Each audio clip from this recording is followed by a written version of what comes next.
Well, in the previous lectures, I mentioned that I'll be creating a program, an application where we'll be handling a sort of bank account.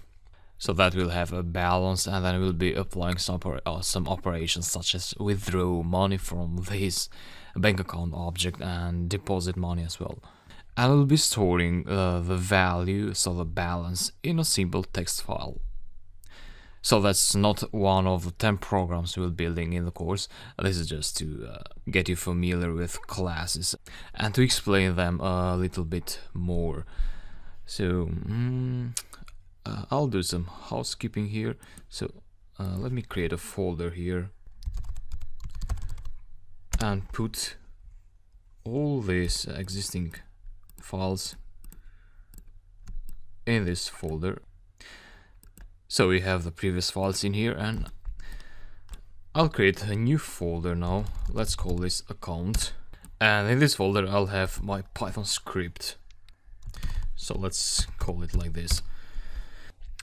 So under account we have this Python file, and we also need this text file where we'll be saving the current balance of our bank account.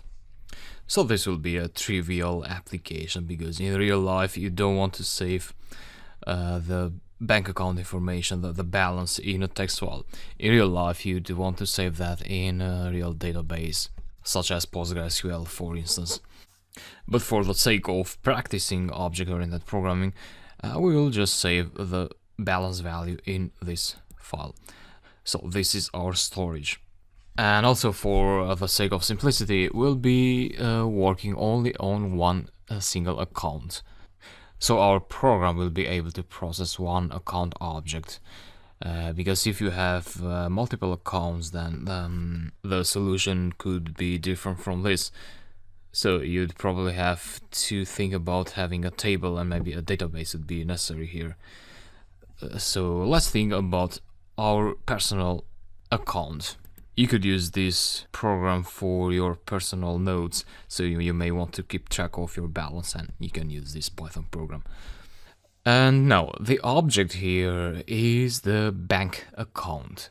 And now this object, we should start thinking about what attributes this bank account object should have as an initial state.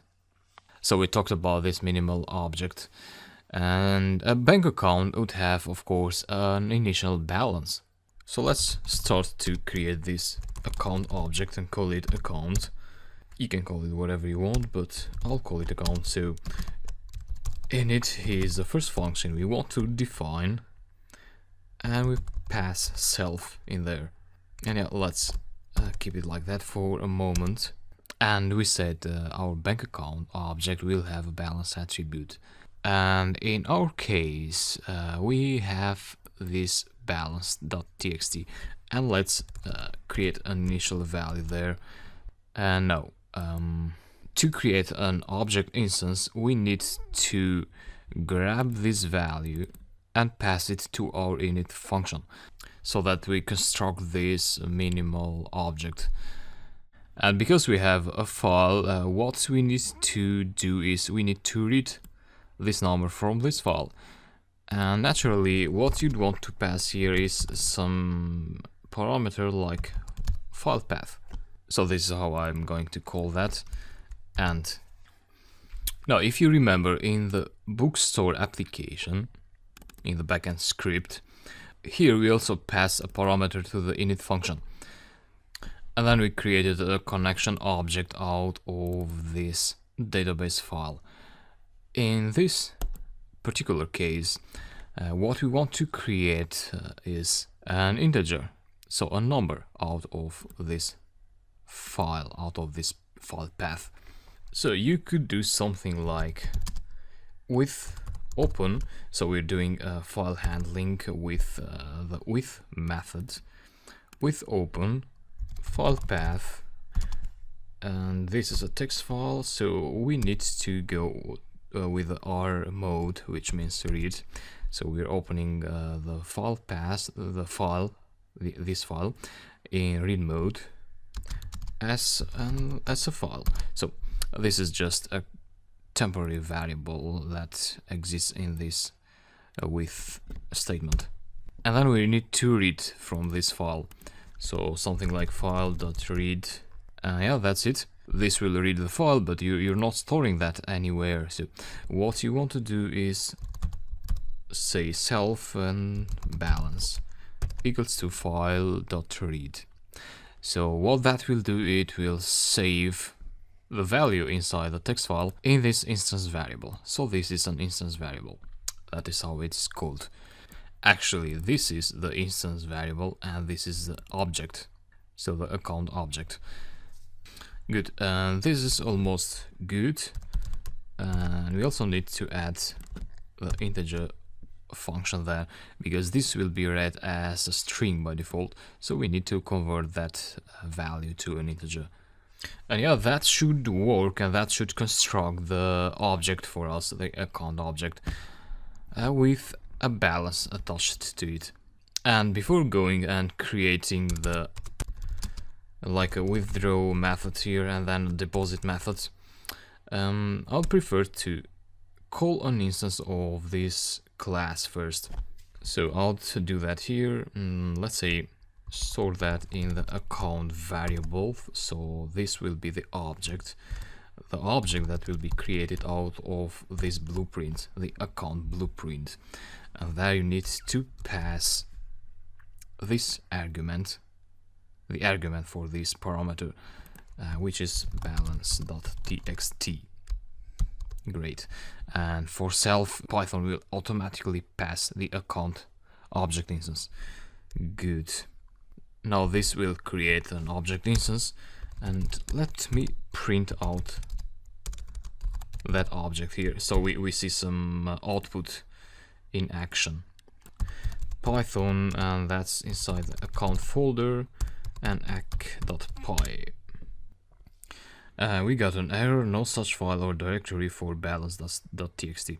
And the reason to that is that we need to pass the account directory there as well. So, and yeah, this time it's working. So we had to pass the directory there because we are in this folder, in the demo folder, and you need to pass the account folder first and then point to the balance.txt. And this is the output. So it says main.account object. So the account object of the main module. And what main is when you execute a script like we did here, so you point to the script with Python, Python will assign this name to the module. So this module will get this name, and the script actually, but it's treated as a module. But if you import that module, so if I ran, I open an interactive shell now. So from the account folder, import acc. What happens is that you get the print function executed as well, but this time when you import a file, so when you don't execute it like we did previously with Python account acc.py, when you import the module gets the name of the script that it is written to. So in this case it's acc without the extension. And here you also get the name of the package of the module. So packages are made of modules, and a package is like a folder, and there you have several modules or one module like we have in this case. And our package here is account. So account, and then it has this module, and then this module has this class, the account class. So that was something I wanted to show you. Packages, modules, and classes. Great, now I'll exit this Python shell and play around with this script a little bit. And what we did here, we printed out the object namespace, and we didn't get the actual balance as an output because we are not returning the balance here. But if you want to get a balance, you'd want to point to the balance, and that uses a dot notation to point to the object that holds the balance attribute. So let's see what we get this time. And yeah, 1000. So that's the current balance. As you can see, you are able to access attributes of your object instance using the dot notation. Good. Now let's add these other methods there. And what can we do to a bank account? Well, we can withdraw money. And you always need to pass self in all of your methods, and then the parameter that applies to that particular method. In this case, when you withdraw some money, well, you have an amount in mind that you want to withdraw, so you pass amount there as a parameter. Now, just to be clear that you understand what I'm doing, here is I have an initial balance that is being read from this file, so for this text file, and then I want to allow the user to apply operations, so withdraw money from this balance. And once the user executes the withdraw method, I want to update the balance number inside the object instance. And I don't want yet to write that balance to my balance file. So I just want to calculate something here, like self balance equals to self balance. Well, this is a withdrawal, so minus the amount that I want to withdraw. That means this will do self balance equals to 1000 minus 100, let's say, and I'll end up with an updated balance of 900 in this case. And then if I want, I can go ahead and open that file again here, and then write this updated balance in that file. So that would be one solution, but a more constructive solution would probably be to have a specific method that commits the changes to the file. So you may want to withdraw some money, and then you deposit some money inside the same session, and then you apply the commit method to save the changes. So this is the solution I want to go for. And yeah, we are done with the withdraw method. Now deposit self and amount again. So this is a local variable, this is a local variable. They happen to have the same name, but they don't have to do much with each other. And self balance equals to self balance plus the amount in this case. So let's see what we have this for.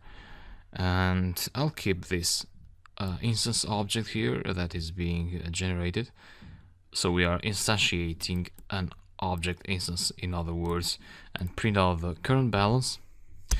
And then I want to withdraw some money from my account object. That means I apply withdraw to the account object, and withdraw takes two arguments. So the object instance, which is passed automatically, and then the amount, which could be 100. And once I do that, I want to print out the updated balance. So let's see what it's gonna do. Yeah, 1000. So an object instance is created, and you get 1000 printed out, because here you have 1000, and then you take 100 out of that, and so you end up with 900. Great. So if you run that again, you will notice that a new object instance is being created again. So you don't have 900 as a current balance anymore, you have 1000. So that means you need to write the changes to the file if you wanted to save those that balance. And we can do that using a method, and let's call it commit, and pass self there. And I don't think of any parameter that I need to pass to this commit method, because we will work with are the existing variables there. So this would be something like with open Well, we need to open the file path. But we have a small problem in here, because the file path variable now is just a local variable in this init method. So if we pass it here, this function, this method, will not recognize it. So this is a bit different from the other, the backend script that we wrote, because here we had this parameter like we do in here. But in this case, this parameter, it was only used inside the init method, so we didn't use it anywhere else. So there is a solution to that. One solution would be to go ahead and pass another, let's call this path here, so another parameter to the commit method. Then when we call the commit method like we were doing with withdraw, we'd have to pass the balance.txt, actually this path, to the commit method. While that would work, it's still not the best practice of object-oriented paradigm. So we need to seek for another solution, and that would be to make this local variable an instance variable. And to do that, you'd do something like self and file path equals to file path. And what this does is, so file path, don't confuse this with this. This happens to be the same, but you can also write another thing here, like anything. So this is the parameter of the init function. So the balance.txt will go to this parameter. So the path of this file will go to this parameter, and then you create this instance variable, and that instance variable will be equal to this path. But you can use this thing here, you can use it wherever you like inside your class, and in our case we would like to use it in here. So we open the self.file path in the right method this time, because this time we need to write, or to overwrite, in more accurately, to overwrite the current balance, which should be this one, for example. We want to overwrite that to this file. So as file, this is just a temporary variable file, and file.write and self.balance. Good, let's try this out.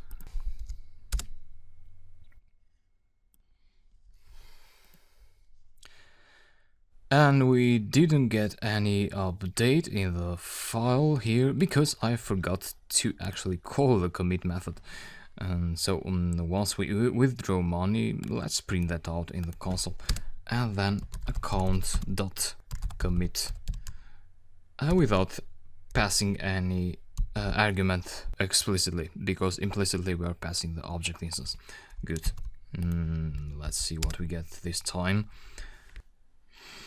And we got an error there, invalid literal for integer with base 10. So this would be the integer in line 6 here. The value that is being read by this method is not converting to an integer. And the reason is that this value has disappeared from balance.txt. And this is reading an empty string, so this is an empty string that is being read from this file, and then you try to convert that and it doesn't work. Now the reason that we got this empty string, empty file here, is when we got the previous error. So here right argument must be string, not integer. So what Python did was it opened the file with the method, but then it wasn't able to actually write a value inside that file, so the file ended up empty. So let me write the initial value there, and then now we should be able to run that again. And yeah, now we have the updated value. So again, what we did is we created the object instance, and then we put in the current balance, which was read from this file, which was 1000 at the beginning, and then we withdrew 1000, so the balance was updated, and then we commit those changes to this file, so we get 900 there. Now same thing, if you want to add, let's say 200 and deposit, let's see if this will work. Yeah, this was printed out. Let's check the file. Yeah, so this is our new balance. And yeah, I hope this clarifies a few concepts about object-oriented programming. If you are creative, you can go ahead and expand this script so you can add more methods there and maybe make this more of a real-life application. So great, and this is about this lecture, and in the next lecture I'll talk about inheritance, and we'll be expanding this script by applying inheritance in there. So talk to you in the next lecture.